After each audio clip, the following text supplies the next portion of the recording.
Dans cet échange particulièrement tendu autour du logement, le député Falcon accuse la majorité d'avoir imposé une fiscalité qu'il juge pénalisante pour les petits propriétaires. Face à lui, le député Echaniz réplique vigoureusement en défendant la philosophie de la réforme et en accusant l'opposition de caricaturer le débat. Voici l'extrait concernant la fiscalité du logement en France. Oui, merci Monsieur le Président. Alors je suis un peu surpris de voir nos deux collègues qui ont promulgué une loi qui a augmenté massivement la fiscalité sur les petits propriétaires défendre désormais les petits propriétaires. Je crois que vous avez un petit peu votre loi honteuse et que vous voulez là, ici, avec ces deux amendements qui permettent de remonter l'abattement et finalement d'alléger un petit peu ceux qui sont assujettis au microfoncier, d'être bénéficiaires. Mais enfin, je voudrais quand même rappeler aux Français que vous avez largement participé à augmenter leur fiscalité, notamment les petits propriétaires, avec votre loi inique que vous avez fait voter l'année dernière, notamment dans les stations. Et vous avez essayé de faire croire que la location saisonnière était la cause de tous les problèmes du logement.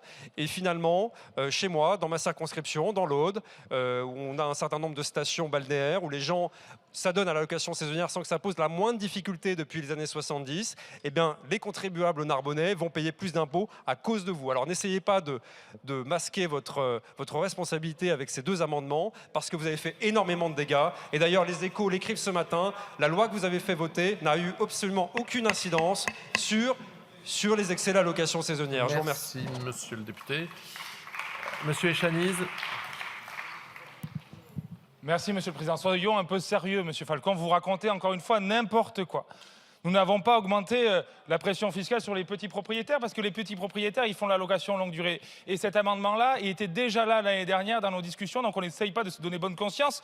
Et pour dire simplement les choses, il avait été adopté à l'unanimité l'année dernière. Il n'avait pas été retenu dans le 49.3. Et oui, Monsieur Falcon, la loi que nous avons portée avec Anaïg Lemeur fait des effets. Et elle ne concernait pas que le sujet fiscal. Elle donnait des outils réglementaires aux communes. Donc je comprends votre jacobinisme, sauf qu'ici nous sommes girondins et nous voulons donner plus de pouvoir aux élus locaux pour dire oui ou non. Donc dans vos stations balnéaires qui visiblement n'accueillent pas de gens à l'année, le maire a la liberté de dire oui ou non s'il veut du meublé de tourisme. Ce que nous proposons aujourd'hui, c'est d'encourager la location longue durée. Et monsieur le rapporteur Juvin, je ne suis pas d'accord avec vous sur le fait que ça ne ferait pas d'effet, parce qu'un propriétaire qui va regarder, il va se dire est-ce que je loue à la semaine avec un abattement de 50% ou est-ce que je loue à l'année avec un abattement de 50%, il va peut-être plus se poser la question que si l'abattement de la longue durée est à 30%.